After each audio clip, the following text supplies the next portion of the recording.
Hello and welcome everyone. My name is Arthur Robert. I'm just going to give you a small introduction about myself. So I'm a musician based in Berlin, originally from Vienna, Austria. And I've been making music professionally for about 11 years, 10 and a half. And I've been teaching for about 6 professionally. Today, what I'm going to do for you guys, I'm going to break down a track that it's actually a remix I did for Len Faki. And I will show you all the elements, how I constructed them, and yeah, just run you through the whole process from the conception, so the sound design and arrangement and so forth. It's actually rather simple. But yeah, if you don't understand something and you really want to ask me something during, feel free to put up your hand and just let me know. Okay, so first thing I'm going to do is I'm going to play you the track so you can hear, maybe some of you know it.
I'm going to stop the track right here because it doesn't really change that much. It just evolves a little bit, but we're going to start with the low end, okay? So essentially what I did is I took one of his kick drums, or actually 2, and I don't use his actual groove, but I just take the individual hit, right?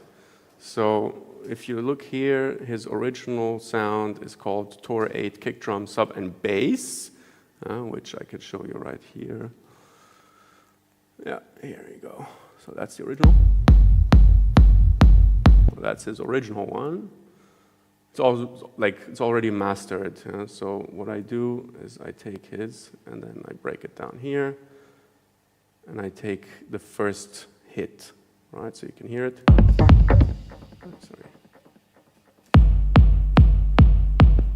Sorry. Then I have a second one, which is this one. So that's how they sound together. It's the second, together, right? Not much processing, maybe a little bit on the first one here. I low pass it on the second one also. And then what I do is I layer a snare drum for transient. So it's like the upper frequencies. It's very important when you craft bass drums because you need high frequency content in your kick drums. That's what makes it cut through the mix. So if a bass drum is too much focused on the low end, it will, once other elements start coming inside, you will not be able to hear it that well throughout the mix. So having You can use a hi-hat, you can use noise, you can use anything, just layer it on top. It goes a long way.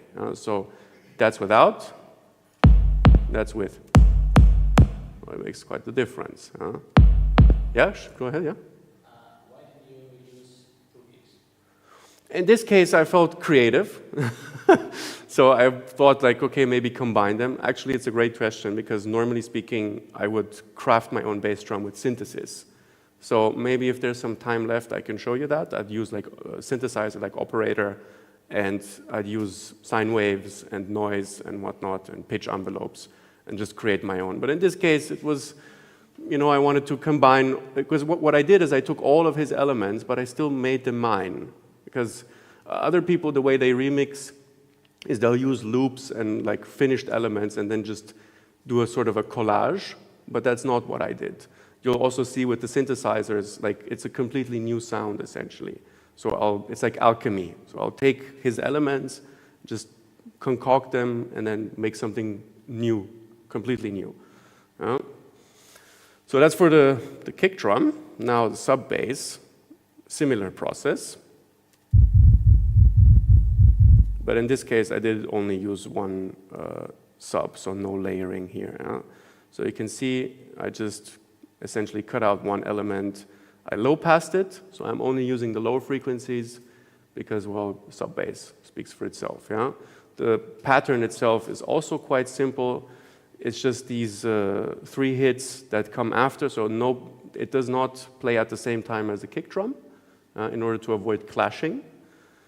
And I have this pattern which I use very much in a lot of my productions because it just sounds good. So together. Now, for the next part, yeah, I did the same for the hi-hats. So again, I took one of his hi-hats from one of his projects. Actually, I combined, like he sent me 4 tracks that he told me like I could remix them, and I sort of took elements from various tracks and just created my own track out of it. It's actually more of a rework than an actual remix, because none of it ended up resembling any of his work to begin with. So it's a bit of a different process. But I like that because then I still feel like it's, yeah, go ahead. Yeah. Did he send you like projects? Stems.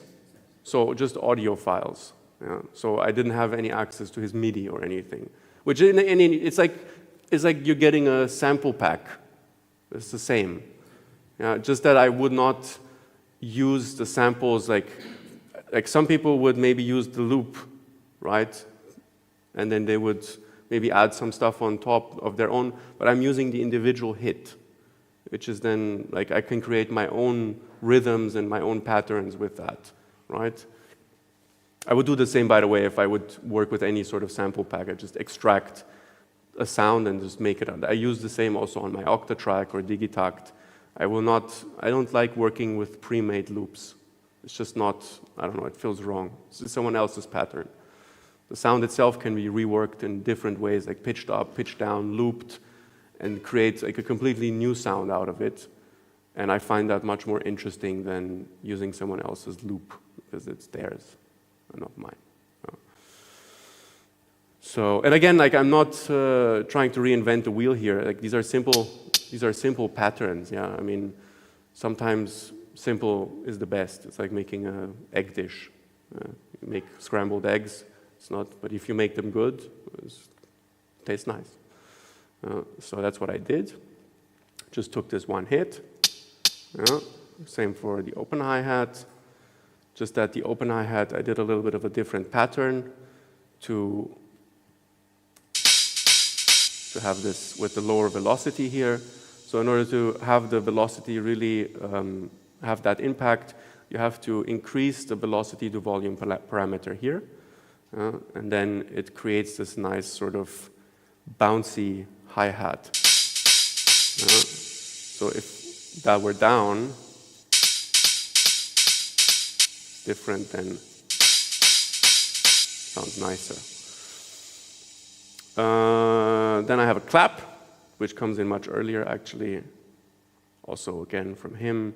the only processing. Again, you can see also, by the way, that my processing is very minimal. I'm not using a million EQs or effects. I think if the sound is good enough, you might just have to do some subtractive EQing to take out nasty frequencies, like for example in this case. There are some resonances here. You hear it? Yeah? So then you can hear it whistling, right?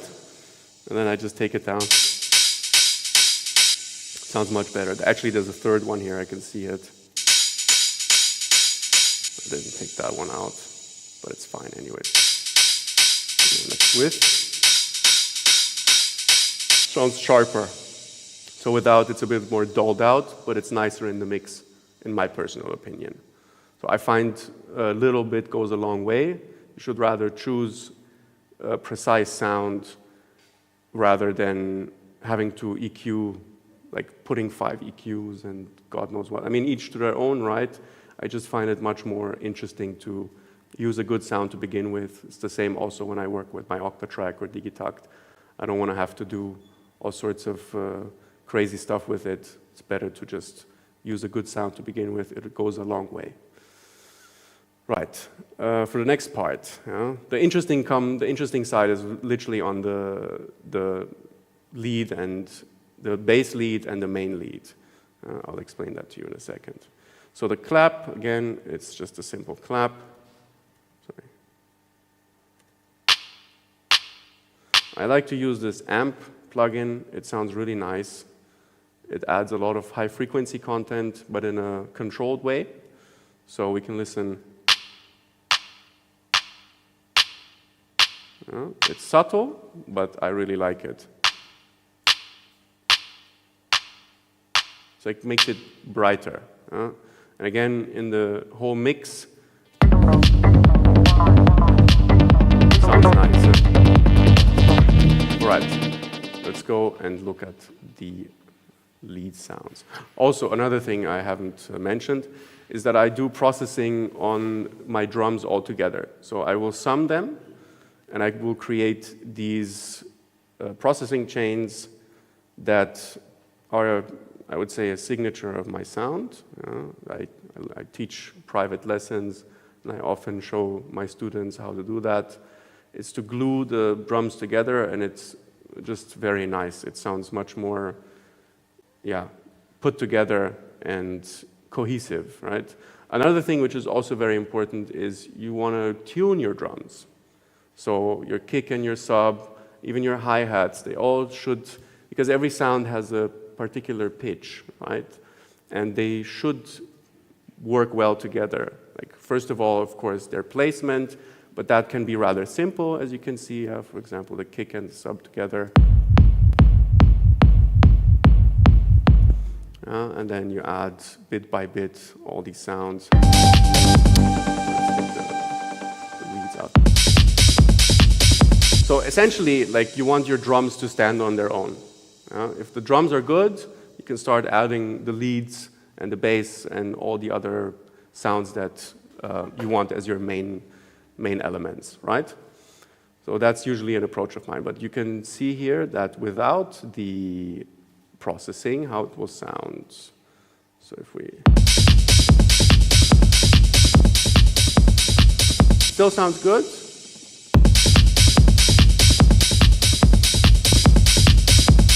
It's a lot more punch to it, and it just glues it nicely together. So let me break that down for you guys. The first thing I use is a saturator. Saturation is very nice for adding some harmonics. And in this mode here, you have this little feature here. It's called the bass. And when you turn the button to the left, it focuses on the lower end of the sound. So very nice for kick and sub and all this. Next thing is the drum bus. The drum bus is only at 18%. By the way, I don't put them to full, like, dry wet, because I don't want to oversaturate or over-process my sounds either, specifically because it's a remix and he already has processing on the sounds to begin with. Another thing is that on the channels themselves, I will also use a little bit. It's like I always use saturation and compression in cascading. So a little bit here. It's like adding salt to your food, but you don't add all the salt at once. You add a little salt on this process and a little bit of salt on that process, and then eventually the meal will be nicely salted, but not too much. And it's the same here, right? So what I will do is I will add a little bit of drive here, and then I will sum them together, again, add a little bit of drive when they all play together, and it just sounds much, much nicer. So the drum bus, I use the internal compressor to already do some compression, but since it's, the dry wet is only at 18%, it's not going to do so much. Then I add a glue compressor, also not much compression, slow attack, slow release.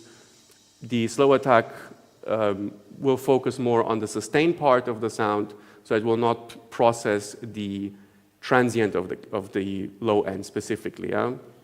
Because usually, especially on chains like that, I mean, I forgot to do it here, interestingly enough, is that you do not want, like compressors will start reacting to the most powerful part of the sound, which in this case is the low end, obviously. Because as you maybe know or not, the low end carries the most energy. It's actually quite interesting because we have very little space in terms of frequencies for the low end, but it does carry the most amount of energy. So if you want to make a kick and the sub bass together, it was the most difficult part to learn, actually. I mean, next to creating interesting sequences, of course, but kick and sub is usually what I see students and people who are struggling the most with. Because first of all, it's like learning how to understand the tuning in the low end, but placement and the envelopes and all that, like it's not that simple. So I use the glue compressor here to focus on the sustain part of my kick and sub, and then a fast release time for the needle to go back. Essentially, I was talking today to my friend Alexi, compressors are fancy volume controls. And what it does is that it reduces the dynamic range, and you can make sounds louder, but without them being louder on the peaks. So the peak sounds, the peak meters here, there you can usually see them on the right, like here. You can make a sound feel louder without it actually being louder on that peak meter. So like as if you just turn the volume up, right? And that's very useful for extracting loudness. Obviously, we're making techno. Yeah, go ahead, please. Quick question in regards to the levels. Mm-hmm. Speaking about the levels, do you do the gain staging, for example, kick and bass, 3DT, or you just feel? I do have some rough rules of thumb. So obviously, I don't want to max out my meters, but I do want to push them as far as I can. Usually, I would say, I didn't do this in this case, admittedly. I would keep my true peak around between -3 and -6, and the RMS, which is called root mean square, this is like VU meters. So VU meters tell you the volume that we feel. Peak meter is a very fast digital meter that analyzes fast peaks, so transients. So it's less, how should I say that? It's less indicative of how loud it actually feels to us. So it might give you a higher value, but actually it doesn't sound that loud. So having an eye on both is very useful. So for example, when I record my music live with all my machines in my studio, I usually keep my true peaks between also -3 and -6, and the RMS around -17, -16 limit. So let's say between -17 and -18. I find it a good rule of thumb. It leaves you with enough headroom to give it to a mastering engineer and for them to extract really the last 15, 20% out of it. But keep one thing in mind. The mastering engineer will not make your music better. It will be during the mix stage. So I get people who send me music and it's like, it'll sound better when it's mastered. No. Nope. It already has to sound good in the mix stage. The master can only make it louder and slightly rebalance certain elements that may or may not be out of out of balance, essentially. Yeah. So that's something very important to keep in mind. You don't fix your track in the mastering stage. You fix it when you make your track. You make sure that it's well mixed, that the elements work well, that it sounds good, that it's catchy. That's another thing, yeah? You cannot, like, we're also talking about that today. Your track can be technically perfect, but if it's not interesting, like has some characteristic that makes it worth listening to, it can be as technically perfect as you like. But if your track is already interesting and you then have the technical abilities to make it shine properly, now then you have a winner, because it will sound great on a good sound system, and it will have like the impact. It will not sound harsh. It will just beautifully play, and people then can enjoy. Because in the end, I mean, when we're talking now dance music, it's made to be played on a dance floor for people to enjoy it. And if you can do so in a way like that, you know, creates that magic, well, then you've succeeded as an artist, at least in my opinion. All right. So, next element. Let me walk you through the lead sounds, starting with the bass. I'm going to put this up here. So I used the MDD Snake. I don't know if you guys are familiar with that. It's a rebuild of a Eurorack module, so modular synthesizers. It's for free, by the way, so you just need to do a Max for Live account on maxforlive.com or something like that. And it's their #1 downloaded module, for good reason, because it's very powerful. So you have 3 individual sequencers, actually 4, but the first 3 ones are the most important. One is for pitch, so 16 notes. The second one is for gates, so when a note actually plays. And the third one is for velocities. Velocity being how hard, like how loud the sound will hit or be. It's like a drummer. You know, when the drummer plays, he'll either hit the drum softly or very hard. It's essentially the same. Yeah? You can also, obviously, inside Ableton, redirect the velocity setting to some other parameter, but that's for some other time. Yeah? So what I did, if we listen here, sorry, my bad.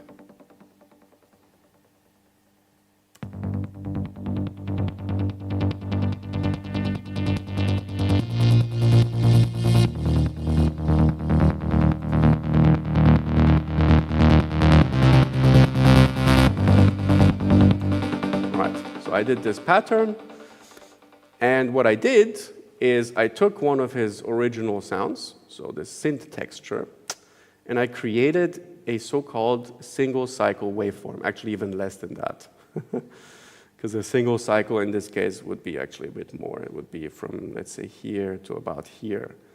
But it also works, yeah? And it sounds like this on its own.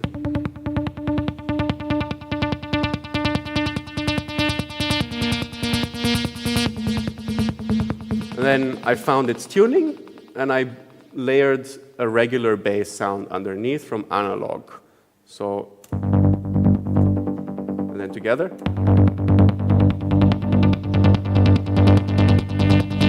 This original sound has nothing to do with it.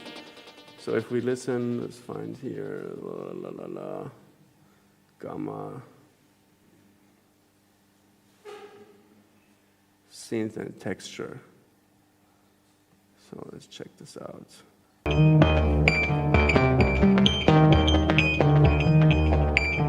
It's completely different. So I essentially stole a tiny bit of his waveform and created a synth sound out of it. And then I wrote a new bass line by layering this analog bass. Very good, by the way. Great tool to know and learn.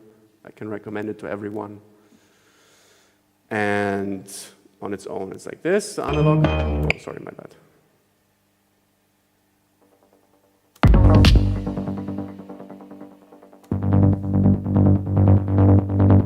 And I ended up doing, of course, some automation. Let's see for filter.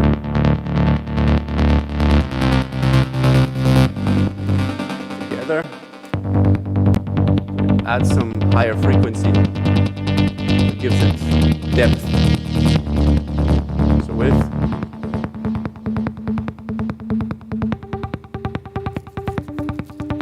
You can create any sort of sound, by the way, with this technique. So you can make pads. For example, I love the music from Boards of Canada. I don't know if you guys are familiar with them. Great music. Yeah, we can do that later, once I'm finished with that, and give you an example.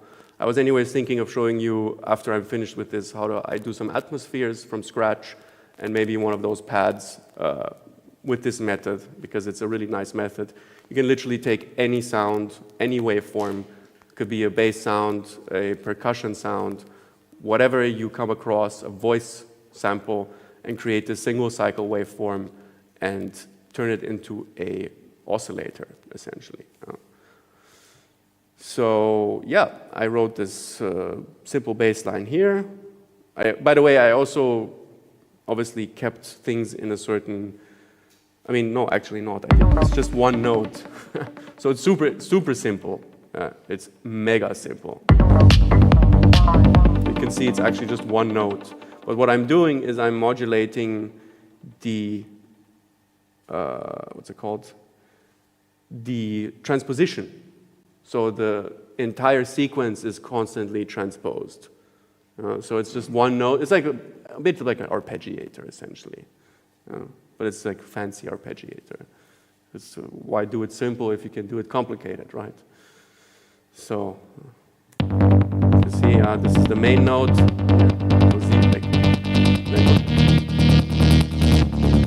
And I'm keeping the usual, so in this case, I go down four semitones and then another one semitone, and then one up again.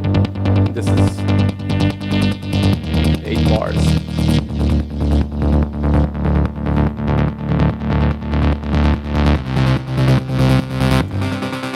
Right, next one. So this is essentially it. Yeah, okay, I can also show you the processing. So I have a little bit of overdrive, specifically focused. I don't know if you guys noticed, by the way, I only use stock plugins.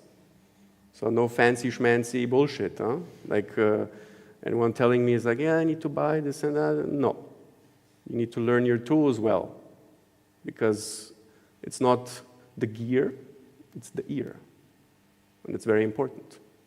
There's even a track from Blau One that says exactly that.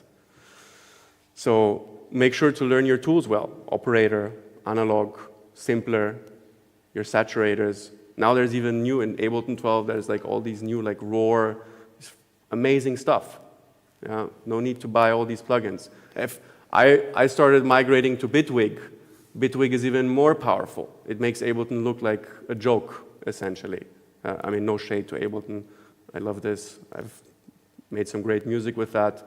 But Bitwig, you can build any plugin that you can buy for money, for free in there, but you have to learn it.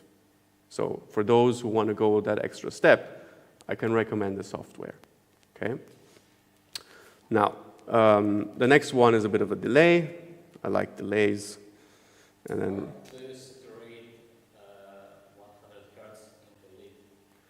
this one here, because it sounded nice. Doesn't matter, because there's a side chain on the group. There you go. And when the low end pumps, specifically the kick drum, the kick drum will pump. Like my sub bass will probably be more in the region of 60, 65 hertz. So my bass it's like a cake, like a layer cake. My kick drum might be around 50, my sub bass around 60, and then the lead bass will probably be more around 100. So that's how I do this. And if I use a sidechain compressor to eliminate the interference with the kick specifically, because it's mostly the kick drum, you need to hear the transient of the kick drum punch through the mix at all times. Back in the day when I started producing, I used to make a lot of mistakes. I I didn't know how to create that nice and rolling bass line. So I used to delay my kick drums to create like a galloping feel, like tuk-tuk, tuk-tuk, tuk-tuk. But that would create a lot of interference with the original kick sound itself, right? So what would happen is that I would get phase cancellation. I have it, actually, there's records of mine on my SoundCloud that I even pressed on vinyl, like my first record that I did a self-release, and I pressed it on vinyl, and the mastering engineer was like, they sound good, but there's a problem with your kick drum. And I'm like, it's like, what did you do there? And I was like, I put a delay on the kick drum. And he's like, well, now it explains everything, because the delay of the kick drum will probably maybe hit at the same time as your kick, like the transients, and it will either double the sound or cancel it out. So then we could start hearing actually that the transient of my kick drum would disappear or become much louder. And that's not good. You have a kick 1/16 or 1/8 here?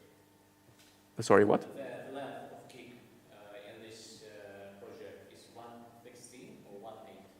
The what? The length. The length. Oh, the length is, it's every fourth hit. So this.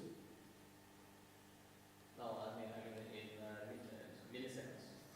Oh man, I don't know. I'm just listening, essentially. So I have no idea. Like, I guess it's 1.5 seconds long in the decay time, another 1 second, 1.2 seconds long in the release. I just wonder, when you made a bass line, Mm-hmm. you used this frequency range, where is the bottom, where is the bottom of the kick, and your mix sounds that clear, so there is no interfering. I wonder how you Well, mix that. on the sub bass, just to begin with, on the sub bass, I anyways do not have the kick and the sub interfere. You can see that actually here. So the sub bass and the kick are clear of each other. That's the first thing. But the next thing is that my sub bass, we can actually look at that together. So there is maybe some around 100, but it's also not loud enough. Like the lead will have most of its power in the mids. Like it's more of a lower mid kind of sound. So the sub is lower mid, and the lead is like more like, yeah, towards the middle. Yeah? So if we can actually listen to them together, it's a good point.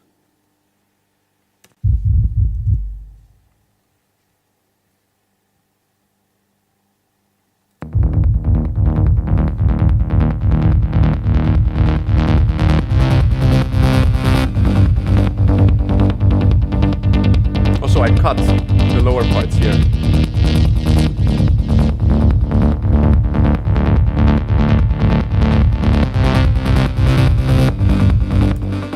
When I listen to it, and I listen to it on headphones, in the car, on my speakers, it did not bother me.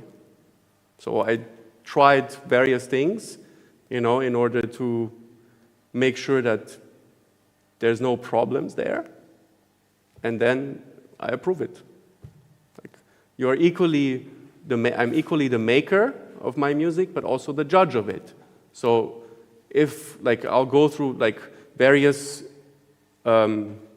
judgment stages, yeah. So I'll make the mix, I'll listen to it on my headphones, in my earbuds, and on the phone even, yeah, on various reference points.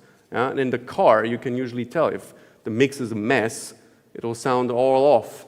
Yeah? And last but not least, if I send it to a mastering engineer, it sounds like garbage, he will be like, go back to your mix, dude. You need to sort that out. I cannot master a lemon like a dud. It's not possible. Yeah. I wonder, just your bass sounds very white. And do you use ping-pong delay for that? Or Yeah, I do. You have it here. So, Ping pong delay. so you don't use mono below 100 hertz? I do have it. No, I didn't actually hear, yeah? Interestingly enough, if I turn on. But you can see like there was a peak around 100 from the sub bass, but the other ones are a bit lower. Yeah? And I lowered them here, as you can see, yeah?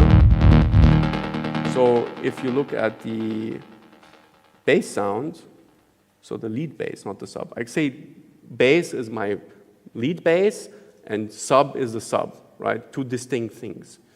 The reason why it all sounds so nice and fat is because you have all these layers, right? So I'll use for every like part, it's like a cake. Like, you know, when you make a cake, it's the same. You know? But it doesn't sound as thick in the low end, as you can see. So the low end of the sub actually occupies the lower end of this. If you want to, like, of course, if you really want to go like hardcore, then you can make the sub bass follow in pitch the lead bass. But if you just keep it at the root note, it's also fine. You're not overcomplicating things. But if you really want to be like ultra melodic and ultra precise, then you can make the sub bass follow. Another thing you can do is you can just simply keep the sub bass out and then layer a sub bass on your lead sound. Also works. Then you'll have some more energy in the low end around here, directly baked into the sound. Yeah, go ahead, please. Yeah, I wanted to listen about the lead, but since we started talking about the bass, I have a question. So I had exactly the same issue with the rolling bass lines. Mm-hmm. So now usually I end up with cutting like low end and leaving them like a bit forward, and then sidechain the sample.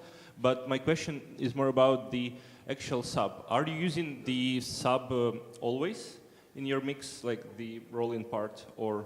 You mean this one? Yeah, exactly. So I'm just.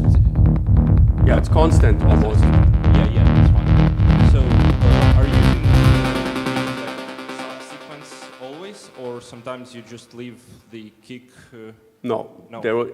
Unless I want to break down my track. Yeah. So let's say I want to have a portion where I decrease, because the sub adds a tremendous amount of energy. Okay. Yeah, like that lower rolling, or it creates like a wall of sound in the lower register. Yeah, it's something like I can show you. Like no matter, I did this slower track. I can show you guys. Yeah. I have a 303 and a kick and a sub, and all three together, just these three elements sound so fat. Yeah, like. That's the whole secret sauce. I don't know how to say it. Like, it's awesome. Same here.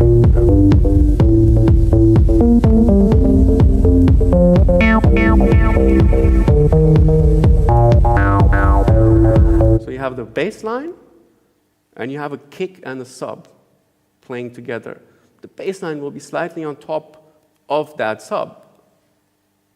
So it's like kick, sub, bass line, right? And that's how it creates, it sounds massive on a big sound system. If you only have a kick drum and then just the bass line, it will also sound good, but it will not sound massive. Like that sub really occupies a lot of space, because I create these patterns that essentially fills up the space from kick, in between kick and sub, and then you get that sort of bass line almost on top. Maybe just for later, I would be curious about some techniques, how you can, obviously you can use like operator sub bass, like preset, it sounds good. But maybe any other techniques where you can like achieve interesting sub bass tone. Well, I'll try. I mean, I have to accommodate, but I'll definitely. Thank you. Sure. Thank you for your great questions. So. Next element. Also, I have this percussion loop. I didn't mention that. I completely forgot. That technique I'm doing by slicing. So you have this slicer inside Simpler. It slices like drum loops or whatever. Like it recognizes transients. And then you can use your sequencer or your keyboard, and you can play like every note on your keyboard will represent a slice. And yeah, I just punch in some notes here, and then whatever sounds interesting.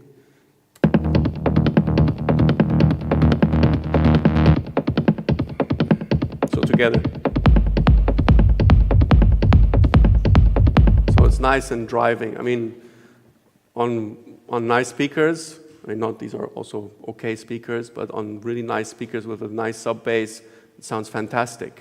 You know, it's already more than enough. So that's how I build it. I was explaining it earlier, like my percussion and low end has to stand on its own, and I recommend you guys to like have a similar approach. Like usually people move on when they're kind of like bored with something, but you should have it finished.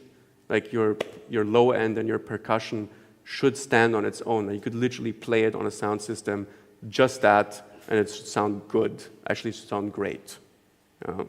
So we move forward when we think, like when we're either bored or unsatisfied, because we all look for novelty. So working on a new element is like usually the way to go, but most of the time you will probably have to go back on that thing because it's just not finished. At least it was for me like that. And since I have about 60 students at the moment, I recognize this pattern a lot. That people do not finish their percussion part properly, and then they want to move forward because obviously it's frustrating. You know, you want to, yeah. So let's get on to the lead, like main lead, which is, again, higher in frequency. So it works together with that lead bass.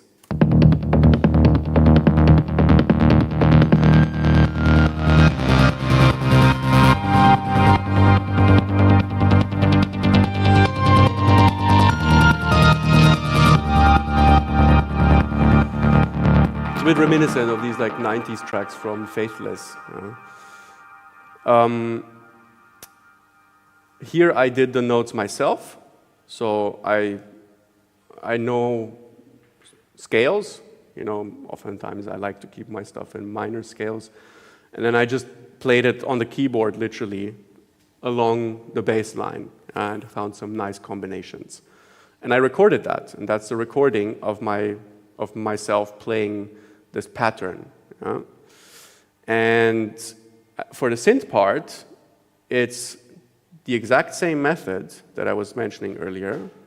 I just stole a tiny bit of a waveform, so we can have a listen.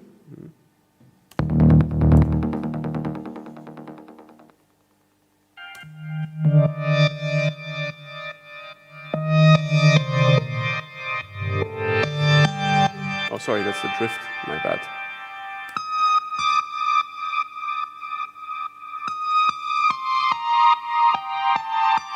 Together.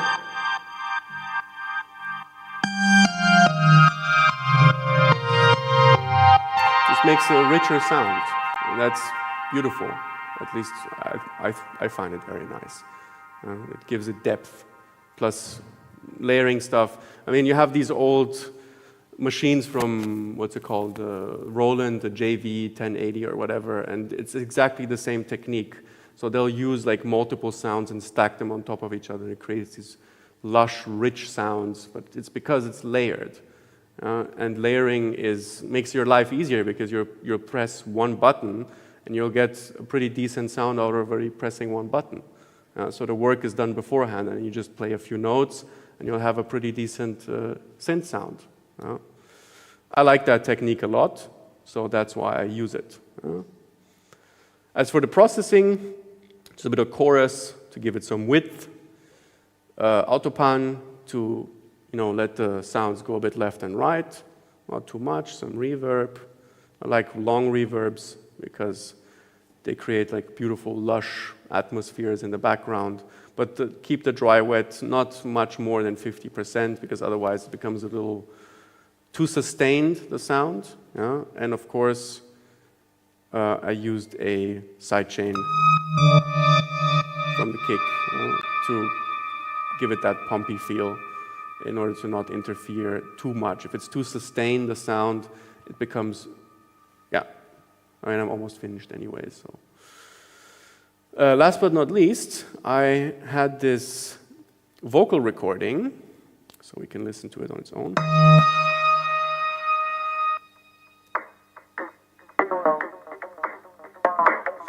I used the same technique as for the percussion, but I just took, instead of a percussion, I took vocal chops. Yeah? So,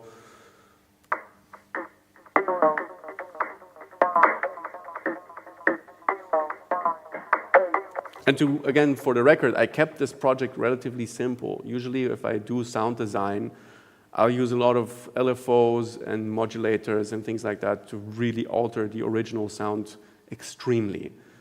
In order to not deviate too much from the original thing. Like, actually, these voice chops are, I would say, the only element that's still fairly reminiscent from Len's project.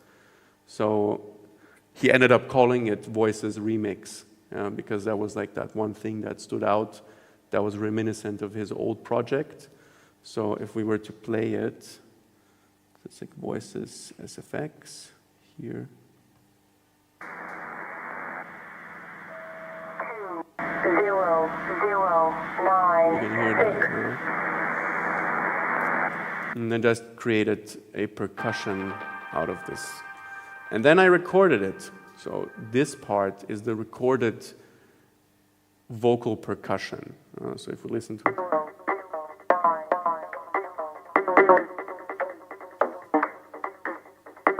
What is this? Oh, yeah. This is actually really cool, this thing. You have to pay for it. But all these parameters here, like the warp, the envelope mode and all that, even the sensitivity and the slicing are not modulatable. But with this tool, they become modulatable. So you can actually like put LFOs on them and automation. It's really cool. You can create some outlandish stuff, especially if you're going more experimental. You can add like LFOs and do some pretty crazy shit with that. Yeah. So here it's in warp mode.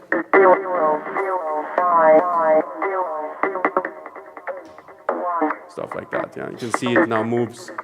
So someone wrote a script. And then I recorded that. Or is that? Am I bullshitting? No, sorry, my bad. I created atmosphere here. Excuse me, my bad. The voice part I kept, but then I did indeed record the atmosphere with all these different tools, and then I just recorded the audio of it because it can be a bit, too much on this. Like, I mean, I have enough CPU, but I just wanted to keep some CPU free for the recording. And yeah, but we can listen to it here. And I just recorded a full, almost 8 minutes of that. If we turn it on, it's on.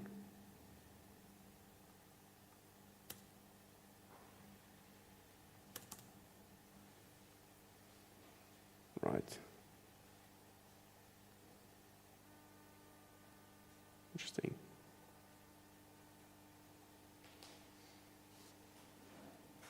Well, I don't know why we're not hearing it. But this is the recording. And it's cool because it adds like this background.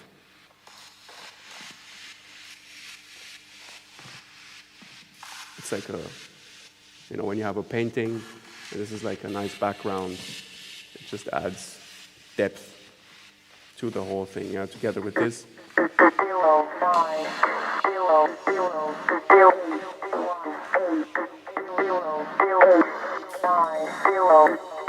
So yeah, that's the track.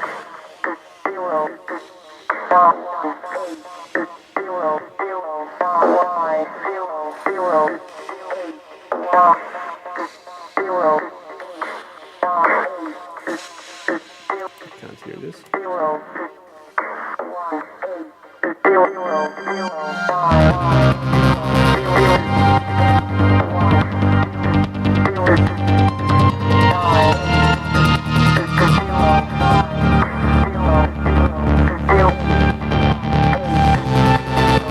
The drums.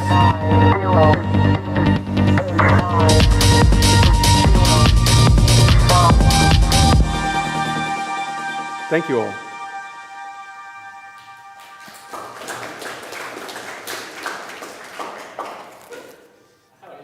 Please. Few of them. First one,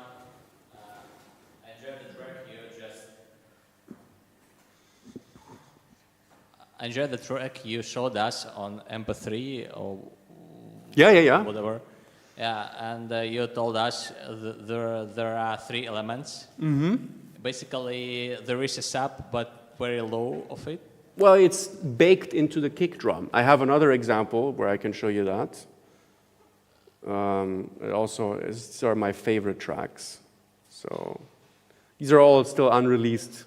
So this one's released just as a reference. I thought it would be a good. Plus, normally I don't do my music in Ableton the way I did it. I record myself jamming on my machines, master output, and whatever is good I cut out, master, and then play next. So if I were to show you here this track, yeah, it's the same.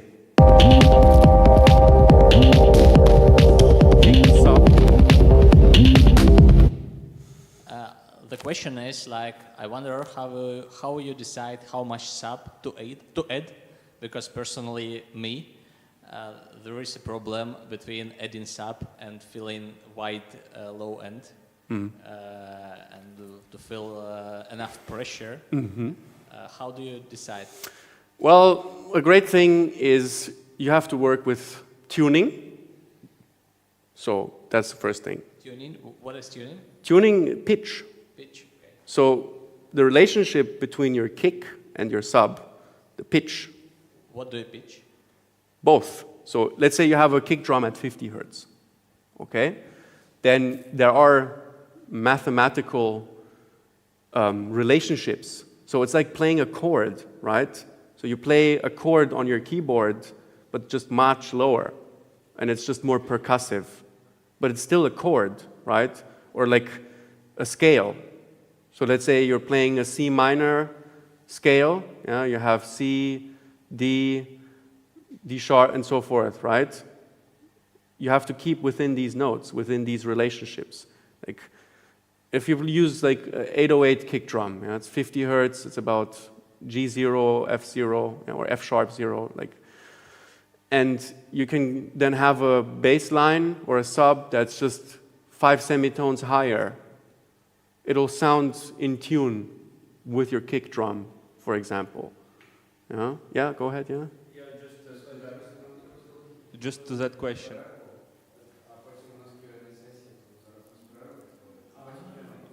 We can also continue if people are up for it.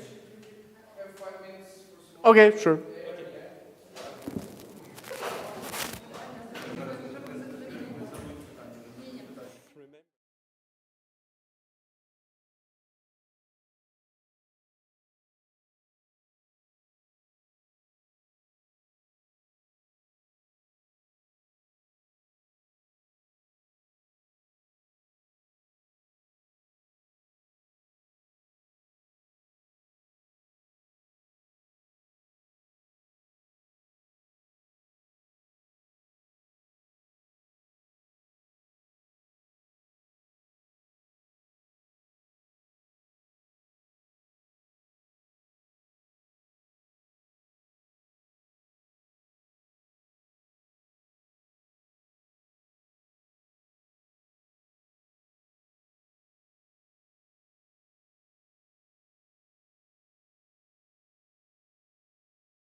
and tuning and placement. So these are the three most important factors when you choose your kick and sub. The same for the kick drum. You have to make sure that it fits the length of your track, or the speed, I would say. Not the length is not the right word, but the speed. So we have, this is a pretty fast track. I normally produce around 138, 39, 40 maybe. Sometimes even slower, but let's say you're using a pretty fast track, then you're gonna have to like shorten your decay time. But it also depends what type of music you make. If you make house music, you may not want a boomy kick drum, so you shorten it a bit more. So it's more, or electro, like Detroit electro, you want short kick drums. If you have a very long kick drum, it takes up a lot of space, and that's not good. So it's the same with the sub. Like if we listen here, let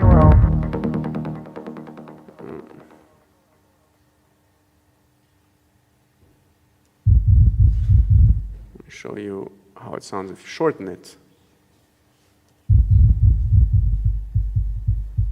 It's a considerable difference. But it's still fine. Yeah, but you find the right, what works for you, for your ears. Obviously, you need reference. I have reference in nightclubs, and I test this regularly. I'm fortunate. Back in the day, I had to send it around and hope for a DJ to give me feedback on how they sounded. A good DJ who also, has experience with production and with like playing lots of different styles of music, he might give me some feedback like kick drum too loud, or this too much, or this not enough. So that was useful. But now, when I play, I test this shit myself.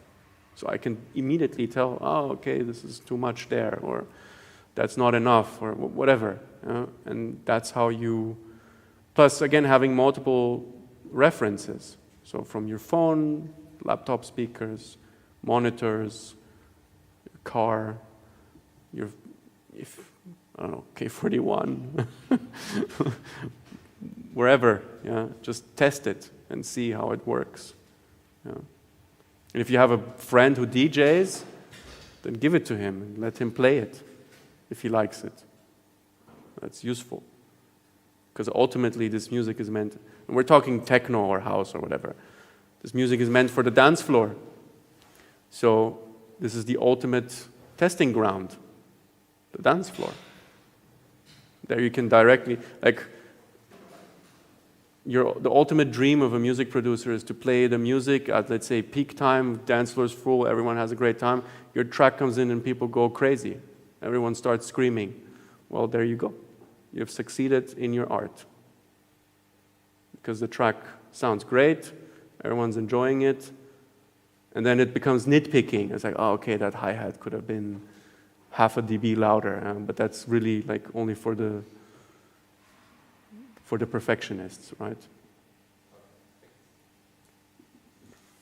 Yeah, I have a question. So you're constructing your tracks from the bottom to the top in terms of like frequency spectrum, and when you are done with your low end, and it's like very robust, and you find yourself with a sound that is higher in frequency but it doesn't fit, would you rather cut stuff in your ready-made lower end, or would you rather cut in that sound but it's important to you? Well, that's a good question. Are you, like, does the main sound that you're referring to also have low end? Is that your question? Yeah, and there is some interference in Yes, and I frequencies. would rather take away, like, you have to then, like, juggle it. So you can try by removing some low end. Like, generally speaking, like, if we look at, for example, the lead bass here, it already has cuts here around 50 hertz. I could have cut maybe even a bit more, but like I have these resonances that are cut away. So that's the first thing. So it doesn't interfere with that sub bass specifically. And then the main lead is anyways cut at 100. So they generally will not interfere. Unless, if I want sub in that, I'm going to put a heavy sidechain on it. So every time the kick plays, which is, so the kick is the most prominent, then you have the sub. In the best case scenario, to refer back to your question, the kick and the sub sound like one. So they're glued to one another. You don't recognize where one starts, unless you're making more like this classic house type of music, right? Then you have a bit of a shorter kick drum, and you have a very distinct bass line, and that bass line will also like play more of a melody. So it might still be fairly low in frequency, but it will be more staccato, so more not percussive, but yeah, shorter, like dum dum dum dum dum, like not as elongated, more sustained. Yeah, so that's why you have to choose what type of music you want to make. It all depends on the context. And there is never really like a direct answer for anything. It all depends on the context, on the speed of your track, on the length of your sounds and so forth, and what you want to achieve with that. These are all questions worth asking yourself. Because ultimately, like, yeah, when you make music, it's also, what do I really want to say with that? Do I want something very energetic and then something contrasting on top? These are like thoughts that I have when I make the music. These are, obviously, they're more subconscious at this point, but specifically in the beginning when I was making music, I would have these ideas in my head, you know, it's like, okay, what do I really want to say? And eventually it became more intuitive, you know, because the better you become at the technical side, the less you have to think about these things. You know? But yeah, to come back to your question, you always have to, sounds do not play on their own, right? So they're always in relation to one another. So you definitely want them to complement each other and not bother each other. So then you check which one is worth like taking these elements away from, or these frequencies, but then it also still has to work with all the other stuff, right? So the kick and then that's why when you do like referencing between the different tracks, you'll check like kick, sub, hi-hat, kick, sub, lead, kick, sub, chord, whatever it is, kick, sub, chord, hi-hat. So you check, and eventually you check them all together at the busiest point. And if it sounds good there, well, then you're done. You can just build up your track and build it down again, right? Please? Yeah, back to the questions about the sub-bass. So you mentioned that you are pitching your sub-bass to some harmonic relation to the kick, but it's not the perfect, so it's not the octave, because octave would be 100. And correct, 100, if it's 50 and then you have 100, it's one octave higher. Yeah, but 100 is a bit too high for a... Correct. Yeah, so because I was always under impression that the sub and the bass should be in like the perfect tone, because a lot of people talking about that. So now I'm a bit confused. I'm just interested in how do you choose this pitch? It's very simple. Ask ChatGPT. Okay. No, I'm not joking, really. You can speak to ChatGPT and ask it. I have my kick drum at 50 hertz. Yeah, we could do this together. No? It'll tell you. You can ask it all sorts of things, and it'll give you exactly the amount of pitch that you need. That's one. You can also check yourself on a chart. Yeah? The last but most important one is to train your hearing. Because try out, like let's say you put a kick drum 50 hertz, you make a sub frequency, and then you slightly move the pitch fader from that sub to different intervals and listen in relation, and then you identify something where you're like, you know, you feel some, you know, some might work, but may not sound great. Some might sound good. Some might sound shit. Some will sound amazing. And then you have that moment. But in doubt,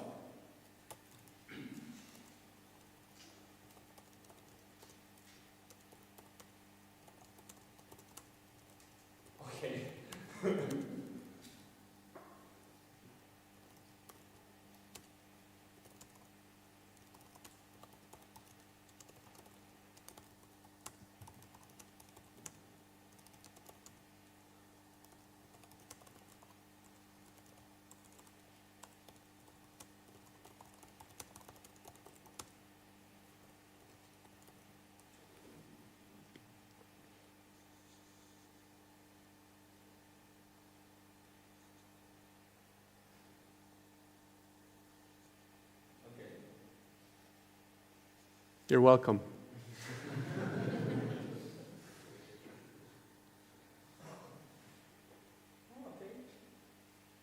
So you can choose basically one of the chord notes which are strong enough.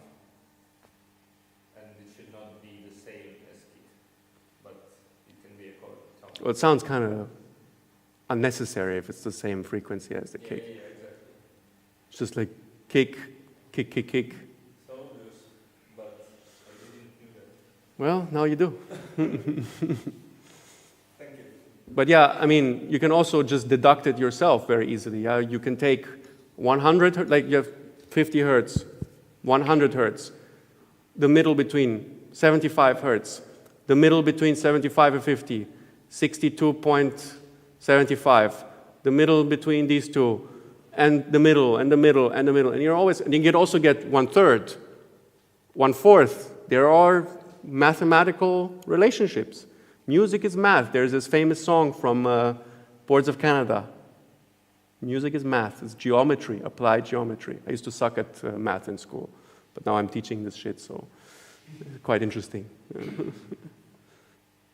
More questions? Yeah. Yeah, please, Hi. go ahead. Yeah. I just want to talk a little bit about the rumble and especially like your approaches to do rumble with the kick and sub relationship. Also, I'm interested in like, would you like use reverb on high lows or like low mids and to create this like, you know, the underground boomy rumble? Great question. So, I mentioned in the beginning of the class, of the master class, that I often design my kicks myself. So what I would do, for example, is I would create a project in Ableton or Bitwig, operator, sine wave, pitch envelope, pitch down the original sine wave to about 50 hertz, and then I have a basic kick sound. Sounds like a bit of an 808, you know? And then, to answer your question, you make one hit, so one bass, you make it long, so like a very sustained bass drum. And then I would put reverb after, so yes, but you low pass your reverb, so you put all the upper frequencies, you delete all the upper frequencies, and put the reverb in mono. So what it essentially does is it amplifies the lower frequencies. So it's like a reverb, but only for the low end. And reverb is in stereo, and in the low end you do not want stereo. I mean, you can work with it, but it kind of sucks. And the kick drum goes through the reverb, and it creates this enormous sounding kick drum. I mean, maybe I have an example that I could show you.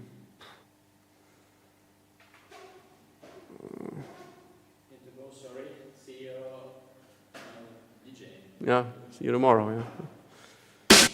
Oh, sorry.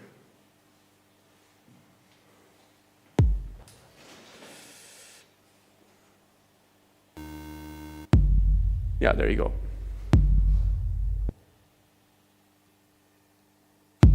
Yeah, and also if you want it to be like a little bit wider. What does wider mean like, to you? I mean, in after 100 hertz, like if you, like do you use any reverb that matches like your low end, but affects a little bit higher frequencies, like everything after 100 ends, and to be wide? I would not like not to. I don't think the frequency makes something wide. No, I mean like the reverb. The reverb will be mono anyways. I would not use reverb in stereo, generally speaking. You can cut your reverb until like, let's say 120 and still keep some of these upper, like lower mids like present. But what I would use after the reverb, maybe a saturator to increase a bit the lower mid region, but careful. Everything in moderation. I mean, of course, if you make hard techno or GABA music or whatever, then do what you want. There are no rules. It all depends on the aesthetic you want to achieve. I like the sounds to be a bit more subversive, and for the lack of a better word, elegant. But if you want to use lots of harmonics and upper frequencies, there's nothing wrong with that. It all depends on our perception. But there's no right or wrong in the way you approach that. But if you want to make music that sounds like more similar to mine or other producers in sort of my peers, then yeah, these are more the techniques to go by that I just mentioned. Yeah, thank you. Sure.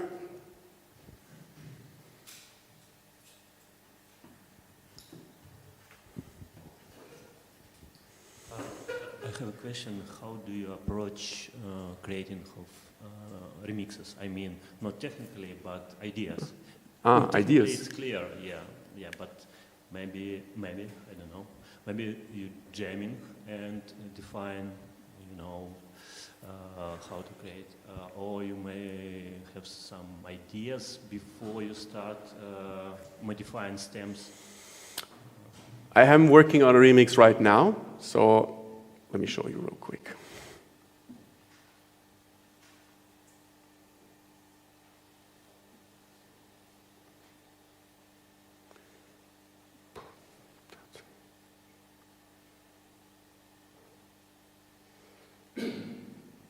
Just to give you a direct answer, I will essentially annihilate the original project. I will just reuse the sounds as I mentioned in the beginning, so in order to, like sample packs, but I will not use the sound as he had it. So here,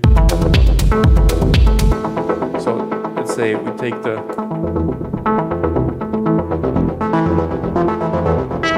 same technique. His original sound, let's find it, it's the lead.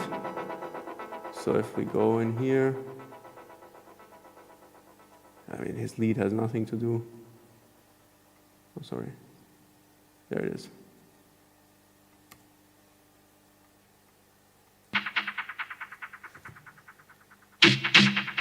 That's his lead sound. I don't find this inspiring. Yeah, I mean, no offense. Maybe there's like it's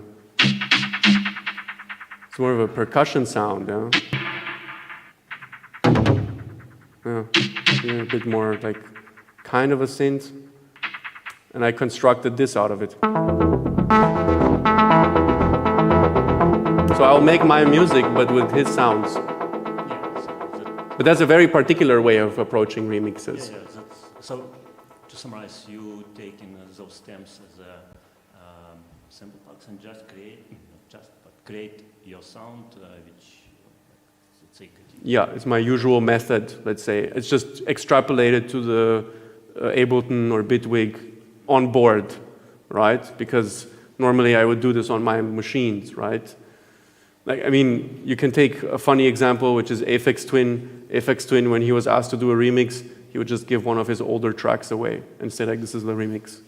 But no one could tell the difference anyways. I mean, it was like, yeah, I just reworked it to the point that it's not recognizable. It's like, okay, sure. Thank you for your music. Yeah. Okay, thank you. Sure. Any more questions?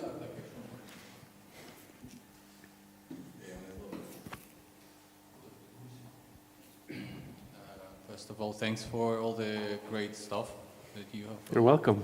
shared with us. Kwish, I would like to zoom out from the technical details more to the mindset that you have. Obviously, you have a lot of students, and there are a lot of human patterns, right? Mm-hmm. For example, there's a fun part for creating music out of the air, right? You feel energy, you feel a lot of endorphins hitting your brain, everything is fun. And then there's an analytical part to that when you start arranging, mixing, and all that, which sometimes can be a little bit tedious. Yes. How do you approach keeping the stamina, keeping the energy going? Do you switch from one track to another? That's an excellent question.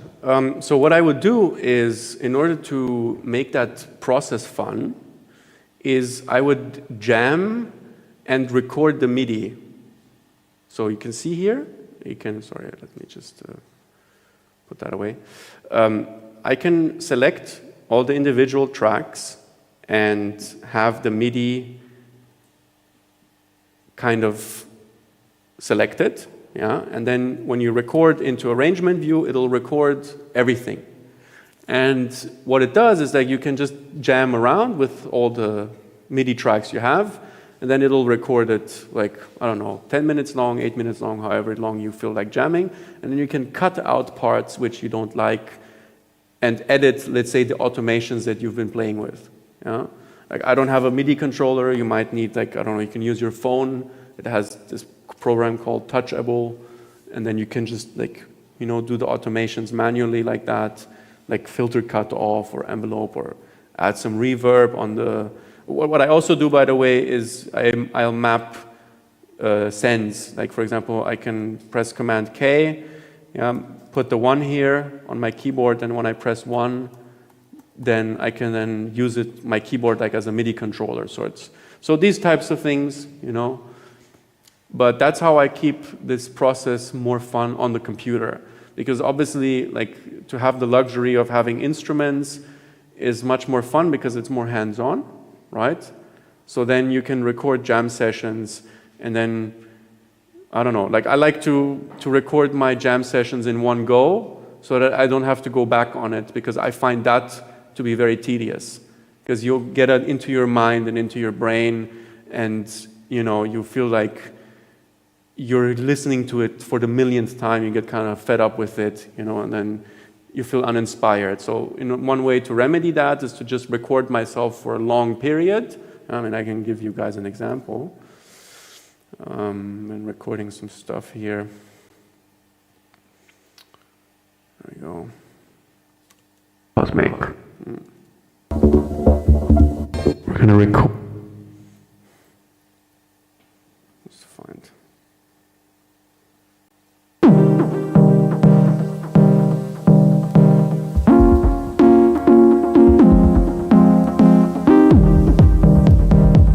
Actually, like, cut out these tracks eventually, yeah. This is the finished recording.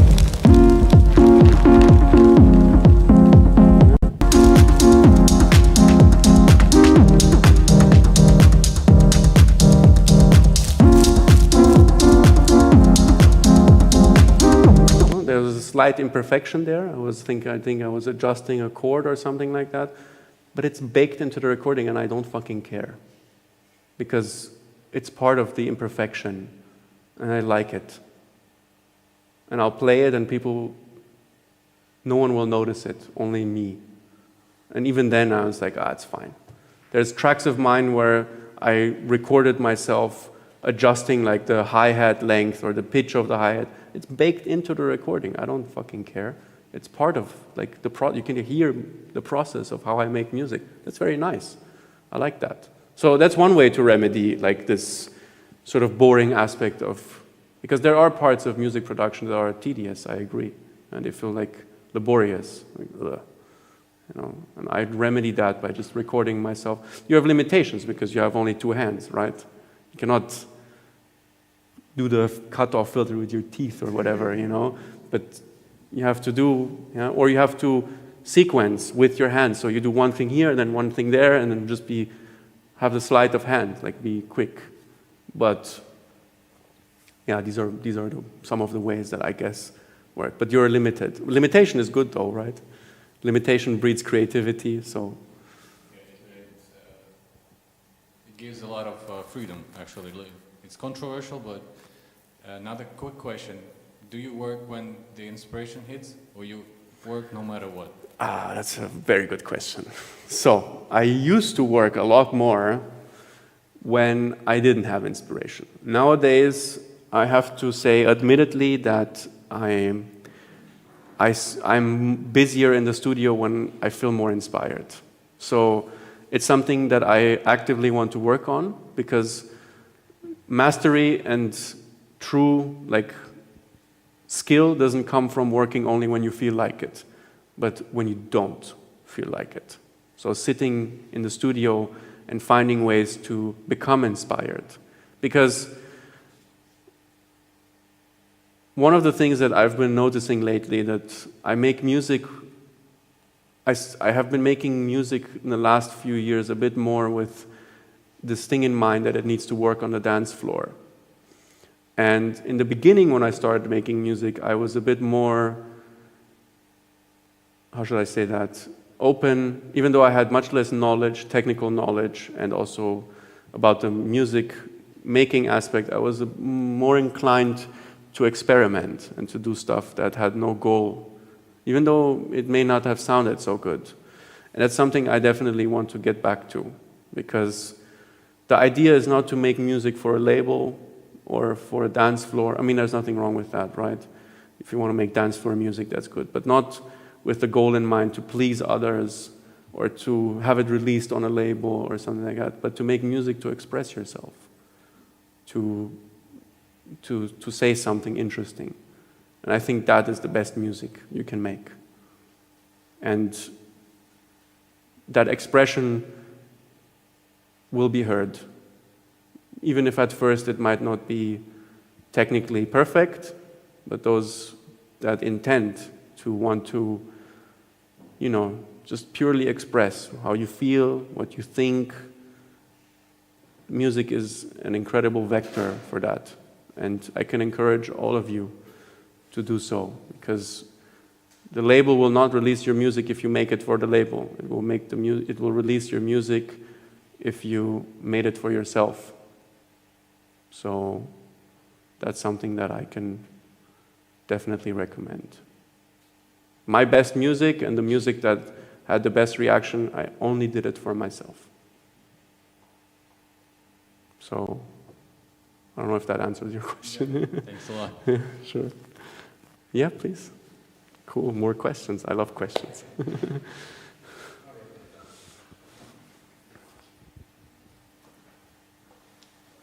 So you are using your jam recordings later. Does it mean that you kind of make some of the processing beforehand, so you would like the result already while you're playing? So how do you plan that processing before actually I playing? record into my processing. So I have a live set, or let's say I have my instruments and I have a project in which I work that's already like set up in such a way that the processing is there. I still have headroom and all these things, but the mix is practically finished. And to take things a step further, the sounds or whatever are mixed on the machines themselves, like the volume of a hi-hat or the kick drum, its decay, like I do that on the machine. So in terms of like EQing and whatever, it's all very minimal, like practically none actually. So the work is done with tuning, envelopes, placement, and then I might, if something is bothering me, like for example, I have a polysynth and I play some pads, and then there's a resonance, and I'll go into my software and then put like a notch filter where there's that resonance, and I'll keep it there because I know, okay, this is a resonant frequency from the synthesizer. It depends, or if it's after the reverb or before the reverb, like I'll look at these things precisely. So, because now I have trained ears, so I can spot if there's a specific sound that's not in balance. Because everything it is, like, it's all individual frequencies that come together and create a piece of music, right? Now, if that one specific frequency is cumbersome, it's bothering, then I can already recognize it. I can hear it, like, ooh, it sounds off in this range. So I go and hunt it and then cut it away. So to follow up that question, you kind of don't have a template, so... I do. Oh, I can show you. thank you. Bitwig is like Ableton, so don't be afraid of how I made it look.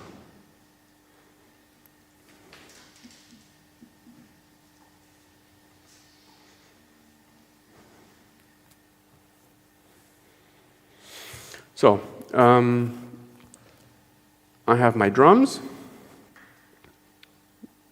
octatrack, analog rhythm, digitact, pulsar. Then I have saturation. We have to turn the audio engine on. This is indeed a plugin I'm using, but I could replace it. It's just a saturator, so it adds harmonics. Then I have another saturator. This is the onboard one from Bitwig. It's a bit like saturator from Ableton. Apples and oranges, it's the same. Multiband compressor, so to compress all the individual bands from low, mid, high. Equalizer, that doesn't do very much, as you can see here. Just a little bit of notch filters here. These 120 hertz, 250 hertz, they're well known to be problematic frequencies. So I remember spotting some problems here and I cut them away. So generally, just even if I change drum kits on my machines, it will just sound good. Yeah? And also you can see the cuts are not drastic. Yeah? One's at 4 decibel and another one's at 3 decibels, so it's negligible. I do have a low cut at 34 hertz approximately because all the gunk underneath is unnecessary. Like most sound systems will go anyways until like 30 hertz, probably. And on the top, the same. Our hearing is mostly, like most of us hear till about 19,000 hertz, not 20, because, you know, we damage our ears by from loud sounds. The older we get, also our ears are not that performing. So yeah. Then, so that's to sum the drums all together. Then I have on each individual drum computer a saturation unit and an EQ. And again, you can see I cut out these nasty 120 hertz. Yeah, 125, as you can see. Same for that, I think. Here, wait. Here's the effects. Saturator, a little bit of a compressor.